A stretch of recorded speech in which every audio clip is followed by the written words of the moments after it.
আসসালামু আলাইকুম প্রিয় শিক্ষার্থী, যেখান থেকে ভিডিওটি দেখছেন অথবা শুনছেন সবাইকে স্বাগত জানাচ্ছি আমাদের আজকের ভিডিওতে। খাদ্য অধিদপ্তরের স্পেশাল সাজেশনমূলক ক্লাসে আপনাদের স্বাগত জানাচ্ছি। আজকে আমাদের 4 নম্বর পর্বে আমরা ধারা এবং পিতাপুত্র সংক্রান্ত অঙ্কগুলো নিয়ে আলোচনা করব। শুরুতেই আমরা যে অঙ্কটি রয়েছে 1, 1, 2, 3, 5, আপনারা জানেন একটি ফিবোনাক্কি সিরিজ বর্তমান পদের সাথে পূর্ববর্তী পদ যোগ করে পরবর্তী পদটি পাওয়া যায়। এভাবে আমাদের দশম পদটি নির্ণয় করতে হবে। এখানে মোট কয়টি পদ আছে সেটা আমাদের আগে দেখতে হবে, যেমন 1, 2, 3, 4, 5, 6, 7, 8, তার মানে আমাদের আরও দুটি পদ তৈরি করতে হবে। তাহলে এখানে আমাদের প্রথমে এই দুটি পদ যোগ করতে হবে। তাহলে এখানে 3 আর 1 4, 2 আর 1 3, তাহলে এটা আমরা পরবর্তী পদ পেয়ে গেছি। এরপরে আমাদের আরও একটি পদ বের করতে হবে যার সাথে 21টা আমাদের যোগ করে দিতে হবে। তার মানে 34 আর 21 যদি এখন আমরা যোগ করি, 4 আর 1 5, 3 আর 2 5, তার মানে আমাদের দশম পদ এখানে হয়ে গেল 55। আশা করছি বিষয়টি বুঝতে পেরেছেন। এরপরে আবারও আমাদের একটি ধারা দেওয়া রয়েছে যেখানে দশম পদ নির্ণয় করতে বলা হয়েছে। এখানে আমাদের প্রথমে যে সিকোয়েন্স বা ধারাটি দেওয়া রয়েছে এখানে আমাদের প্রদত্ত পার্থক্যগুলো নির্ণয় করতে হবে। যেমন 1 এবং 3-এর পার্থক্য রয়েছে 2, 3 এবং 6-এর পার্থক্য রয়েছে 3, 6 এবং 10-এর পার্থক্য রয়েছে 4। তার মানে এখানে আমাদের প্রতি ক্ষেত্রে পার্থক্যের পার্থক্য 1 করে বৃদ্ধি পাচ্ছে। তার মানে এখানে 4, 5, 6, এক্ষেত্রে যেটি হবে 7।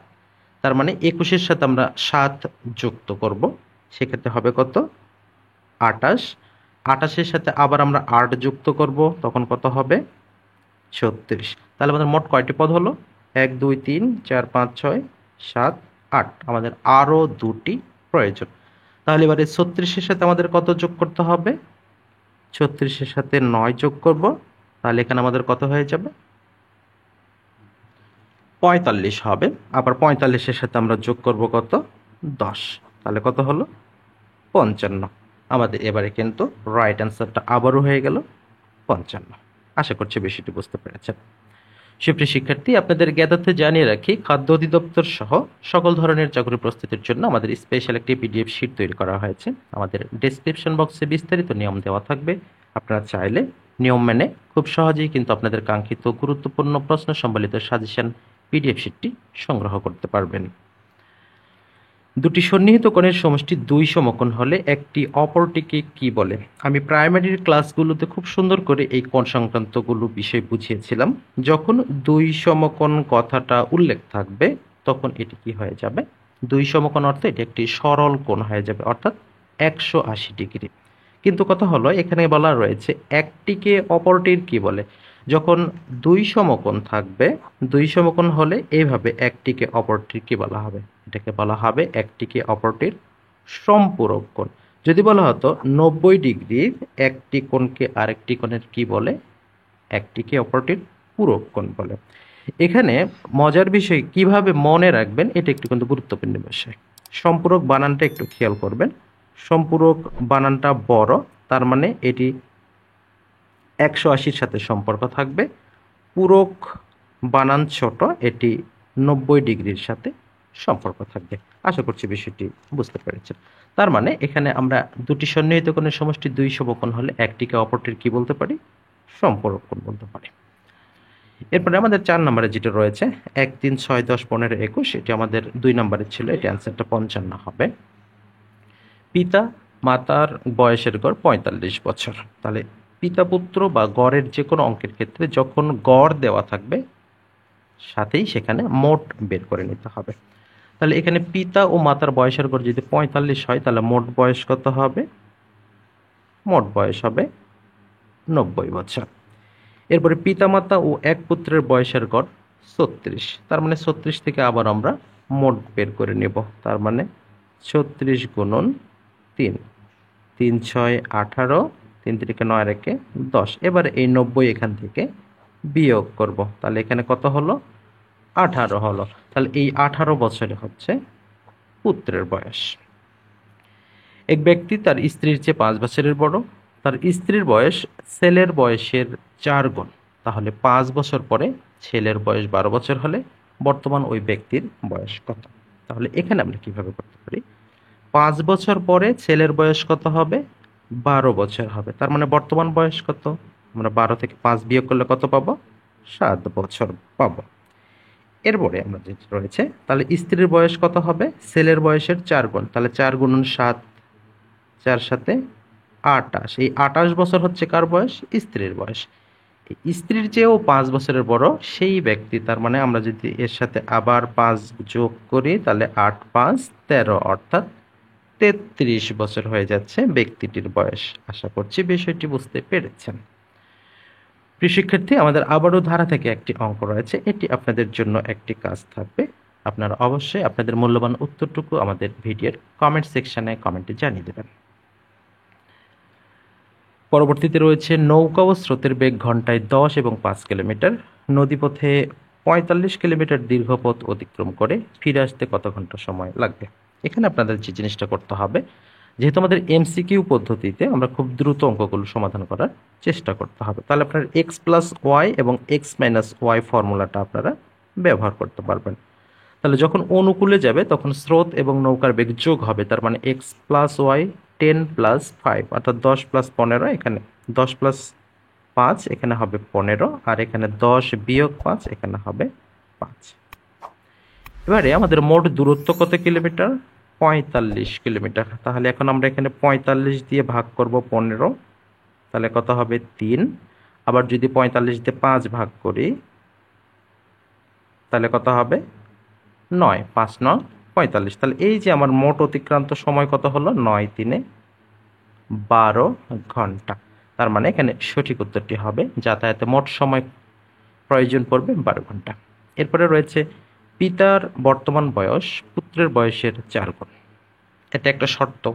6 বছর পূর্বে পিতার বয়স পুত্রের বয়সের 10 গুণ ছিল, এটা দ্বিতীয় শর্ত। পিতা ও পুত্রের বর্তমান বয়স কত, তার মানে এখানে আমাদের দুটি শর্ত দেওয়া রয়েছে। তাহলে এই দুটি শর্তের ক্ষেত্রে আমরা পালন করব। তাহলে বর্তমানে কি বলেছে, বর্তমান বয়স পুত্রের বয়সের 4 গুণ, তাহলে 4 × 14 = 56, 4 × 36, 4 × 7 = 28, এটি হবে না। 4 × 10 = 40, তার মানে এটি হবে না, কারণ একটি শর্তের মধ্যে পড়ে না। এরপরে যেটি বলে রয়েছে 6 বছর পূর্বে বয়স 10 গুণ ছিল, তার মানে প্রদত্ত অপশনগুলো যদি বলিস, এখান থেকে 6 যদি বিয়োগ করি তাহলে কত হবে, 50 হবে। এখানে যদি 6 বিয়োগ করি তাহলে কত হবে, 5 তো হবে না। আচ্ছা, এখানে 6 বিয়োগ করলে কত হবে, 30 হবে। আর এখানে 6 বিয়োগ করলে কত হবে, 3 হবে। তার মানে 3 × 10, 3 × 10 = 30, তার মানে 10 গুণের ক্ষেত্রে আমাদের সি নাম্বার অপশনটি কিন্তু রাইট। এরপরে যেটা রয়েছে 1 2 3 ... 100। আমরা গতকালের যে ক্লাস সেখানেও দেখিয়েছি যে 1 থেকে 99 পর্যন্ত সংখ্যাগুলোর যোগফল কত, বা 1 থেকে 100 পর্যন্ত সংখ্যাগুলোর যোগফল কত। এখানে যদি ধারাবাহিক সংখ্যার সমষ্টি চাই সেক্ষেত্রে আপনি যেটি করবেন যে n × n + 1 / 2। তাহলে এখানে কি হবে, 100, আর এখানে 100 + 1। আমি একটু বিস্তারিত করে দিচ্ছি। তাহলে এখানে কাটাকাটি হলে কত হবে, 50 × 101, তাহলে কত হবে 50 50, 50 × 50 এভাবে হয়।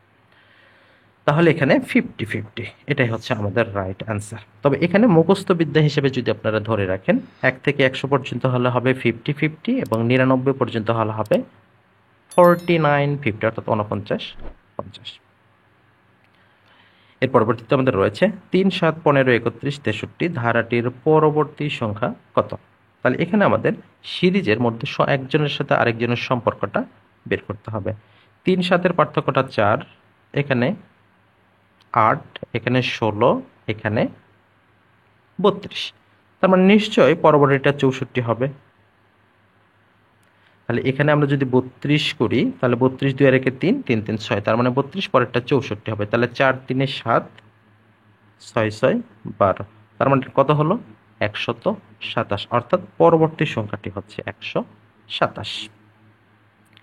এবারে আমাদের যেটি রয়েছে, একটা শ্রেণীতে 20 জন ছাত্রীর বয়সের গড় 20 বছর, 20 জন 12 বছর। তাহলে এখানে আমাদের 12 বছর রয়েছে 20 জন, তার মানে এখানে মোট বয়সটা আমাদের যদি বের করতে হয় তাহলে কত হবে, 240 বছর। তাহলে 40 বছর এখানে এভাবে বের করবো, 240 বছর। তাহলে 12 × 20, 12 2 × 24, 240 বছর, এটা হচ্ছে মোট। এবারে আমাদের দ্বিতীয় যখন রয়েছে যে 4 জন নতুন ছাত্রী ভর্তি হয়, বয়সের গড় 4 মাস কমে গেল, তার মানে মোট 11 বছর 8 মাস। এখন এটার সাথে গুণ করতে হবে কত? 24 জন, যেহেতু আরও 4 জন যুক্ত হয়েছে, তাহলে 11 বছর 8 মাসকে যদি আমরা 24 দ্বারা যদি গুণ করে, তাহলে এখানে হবে 280 বছর। এখন যদি আমরা এখানে বিয়োগ করি 280 বিয়োগ 240, তাহলে কত হবে? 40 বছর। এই 40 বছর হচ্ছে এই যে নতুন 4 জন ছাত্রীর মোট বয়স। তাহলে গড় বয়স যদি বের করতে হয়, তাহলে এখানে ভাগ 4 করতে হবে, তাহলে তাদের বয়সের গড় হচ্ছে 10 বছর। তার মানে এটি হচ্ছে সঠিক উত্তর। এ ও বি পরস্পর সম্পূরক কোণ। আমি 3 নম্বরে যে প্রশ্নটি বুঝিয়েছিলাম যে সম্পূরক কোণের সাথে সম্পর্ক কত ডিগ্রি? 180 ডিগ্রি।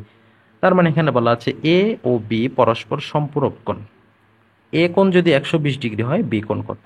তাহলে এখানে 180 এর মধ্যে 120 আছে, প্রয়োজন কত?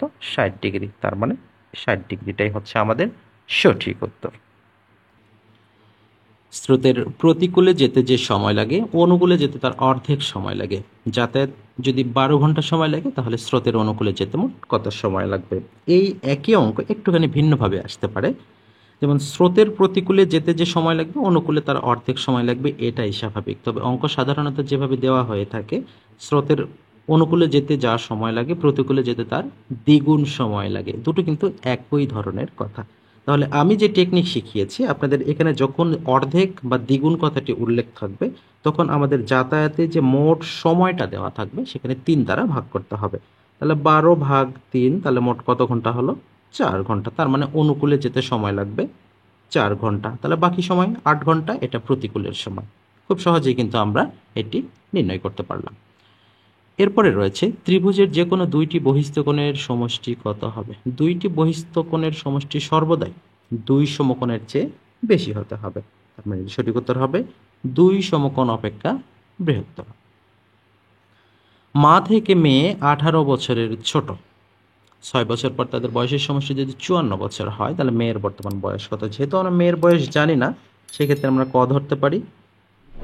আর এখানে আমাদের মায়ের বয়স কত রয়েছে? মা মেয়ের থেকে 18 বছরের ছোট, তাহলে এখানে 18 মাইনাস সেট করতে পারি। এখানে আমরা মেয়ে যদি ক বছর ধরি, তাহলে এখানে মা হবে পর সাথে আরো 18, এই দুটো হবে। এরপরে আমাদের যেটি বলা ছিল কি, যে 6 বছর পর, তাহলে 6 বছর পরে কত হবে? 54 বছর হবে। তাহলে এখানে আমাদের ক প্লাস 6 যোগ ক প্লাস 18 যোগ প্লাস 6, এর সাথে এখন আমাদের এর সমষ্টি কত হবে? 54 হবে। তাহলে এখানে আমরা একটু হিসাব করি, ক কয়টা রয়েছে? যেহেতু প্লাস আছে আমরা ব্র্যাকেটের হিসাব করব না, 2 ক রয়েছে। এখানে 6 6 12, 12 আর 18 হবে 30। এই পাশে সেই 30 গিয়ে বিয়োগ হবে, তাহলে 54 থেকে 30 বিয়োগ করলে কত হবে? 24। তাহলে ক এর মান আসলো কত? 12। তাহলে এই 12 বছরটাই হচ্ছে আমাদের মেয়ের বা কন্যার বর্তমান বয়স। আশা করছি বিষয়টি বুঝতে পেরেছেন। এরপরে রয়েছে পিতা পুত্রের বর্তমান বয়সের যোগফল 15 বছর। আসলে কি সঠিক এটি? পিতা পুত্রের বর্তমান বয়সের যোগফল 15 বছর, পূর্বর বয়সের যোগফলের দ্বিগুণ। ও আচ্ছা, 15 বছর পূর্বের যোগফলের দ্বিগুণ। যদি পুত্রের বর্তমান বয়স 16 বছর হয়, তাহলে পিতার বর্তমান বয়স কত?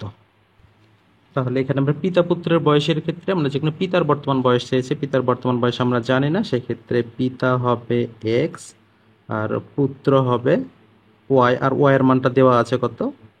16। ওকে, এখন আমাদের কি বলছে যে পিতা ও পুত্র বর্তমান বয়সের যোগফল। তাহলে যোগফল নির্ণয় করতে গেলে কত নিতে হবে? X plus Y.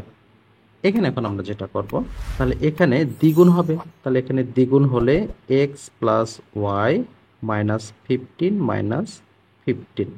আচ্ছা, তাহলে এখানে -15 কেন নিলাম? কারণ 15 বছর আগের কথা কিন্তু এখানে বলা হয়েছে। তাহলে এখানে এখন আমরা এখানে সরল অনুযায়ী যেটা বের করব, তাহলে সেটি হবে কিন্তু আমাদের সঠিক।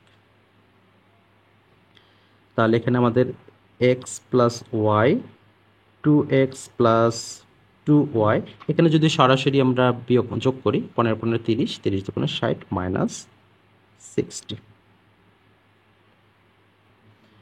আমরা যদি সাইড চেঞ্জ করি তাহলে আমাদের এখানে কত হবে, 2x plus 2y equal to sorry -60 equal to x plus Y.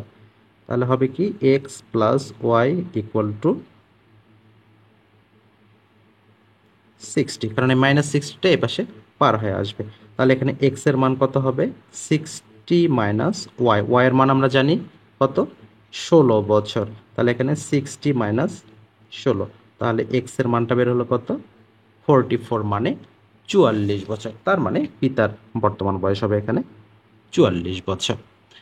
পিতা ও পুত্রের বর্তমান বয়সের সমষ্টি 63 বছর এবং তাদের বয়সের অনুপাত 7:2। 9 বছর পূর্বে তাদের বয়সের অনুপাত কত ছিল? তাহলে শর্তটা আগে দেখতে হবে, 7:2। তাহলে 7 আর 2 আমরা যদি যোগ করি কত হবে, 9 হবে। তাহলে 7 9 63, 9 দ্বারা যদি বলেন তো 7, 7 7 49 আর 7 দুগুণে 14। এই দুটো হচ্ছে তাদের বর্তমান বয়সের অনুপাত। তাহলে 9 বছর পূর্বে কত ছিল, তাহলে 9 বিয়োগ করতে হবে। তাহলে এখান থেকে আমরা যদি 9 বিয়োগ করি তাহলে এখানে হবে 40 আর এখানে হবে কত, 5। 40:5। এখন 5 দ্বারা যদি আমরা ভাগ করি তাহলে আবারও ভাগ করলে কত হবে, এখানে 1 হবে, এখানে 8 হবে। 5 একে 5, 5 8 40, তাহলে 8:1 বা 8:1 হচ্ছে তাদের বর্তমান বয়সের, সরি 9 বছর পূর্বে তাদের বয়সের অনুপাত ছিল। এরপরে যেটি রয়েছে পিতা পুত্র বয়সের সমষ্টি 74 বছর, তাদের বয়সের অনুপাত 10 বছর পূর্বে ছিল 7:2। তাহলে 10 বছর পরে তাদের অনুপাত কত হবে? তাহলে এখানে 10 বছর পূর্বে ছিল 7:2, 10 বছর পরে, তাহলে এখানে কিন্তু ডাবল। তাহলে এখানে 10 বছর পূর্বেরটা বর্তমানে নিয়ে আসতে হবে। তাহলে এখানে আমাদের 74 বছর রয়েছে মোট বয়স। তাহলে এখানে বলছে বয়সের অনুপাত 10 বছর পূর্বে, তাহলে 10 বছর পূর্বের হিসাব করলে আমাদের বিয়োগ করব কত, 20। তাহলে এখানে হবে 54। তাহলে এখানে বর্তমান বয়সের সমষ্টি কত কত ছিল, এখানে 7:2।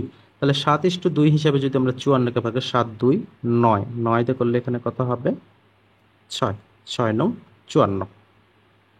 তাহলে 6 7 42 6 দুগুণে 12। তাহলে 42 এবং 12 হচ্ছে অনুপাত। এরপরে এখন বলা রয়েছে যে 10 বছর পরে তাদের বয়সের অনুপাত কত হবে। তাহলে এখানে 10 বছর পরে বলছে, এটা কিন্তু 10 বছর পূর্বে, তার মানে এখানে আমাদের কত যোগ করতে হবে, 20 যোগ করে নিতে হবে। তাহলে এখানে হবে 62, এখানে হবে 32। তাহলে এখানে আমরা যদি 2 দিয়ে ভাগ করি তাহলে আমাদের এখানে কত হবে, আবারও যদি আমরা 2 দিয়ে ভাগ করি তাহলে হবে 31:16। তাহলে এটাই হচ্ছে আমাদের সর্বশেষ অনুপাত। তার মানে বর্তমানে তাদের বয়স 10 বছর পরে তাদের বয়সের অনুপাত হবে 31:16 বছর। 6 বছর পূর্বে পিতার বয়স ছিল পুত্র বয়সের 5 গুণ, বর্তমানে পিতার বয়স পুত্র বয়সের 3 গুণ। তাদের পিতা ও পুত্রের বর্তমান বয়স কত? আমরা পিতা পুত্রের কিন্তু বেশ কয়েকটি অঙ্ক করিয়েছি। সর্বশেষ যে অঙ্কটি রয়েছে এটিও আপনাদের জন্য একটি এইচডব্লিউ থাকবে। অবশ্যই নিজের মনে করে কাজটি করে আমাদের কমেন্ট সেকশনে আপনার মূল্যবান উত্তরটুকু জানিয়ে দেবেন। আর অবশ্যই যখনই পড়ার সময় যদি আপনাদের কোনো ধরনের একঘেয়েমি চলে আসে, ক্লান্ত লাগে, তাহলে অবশ্যই নিচের যে তসবিহগুলো আছে অবশ্যই আপনারা পড়তে পারেন। এবং সবসময় আপনি যখন ফ্রি থাকবেন বেশি বেশি কিন্তু এই তসবিহগুলো পড়তে পারেন। আপনি চাইলে আপনার স্ক্রিনশট নিতে পারেন। সুবহানাল্লাহ, আলহামদুলিল্লাহ, লা ইলাহা ইল্লাল্লাহু, আল্লাহু আকবার, আস্তাগফিরুল্লাহ, আল্লাহুম্মা গফিরলি। এর পাশাপাশি রব্বি জিদনি ইলমা, রব্বি জিদনি ইলমা বেশি বেশি কিন্তু আপনারা পাঠ করতে পারেন। সুপ্রিয় শিক্ষার্থী, দেখা হচ্ছে আগামীকাল আরও একটি নতুন ভিডিওতে। সে পর্যন্ত সবাই অনেক অনেক ভালো থাকুন, সুস্থ থাকুন। সেই শুভকামনায় আজকের মতো বিদায় নিচ্ছি। আল্লাহ হাফেজ।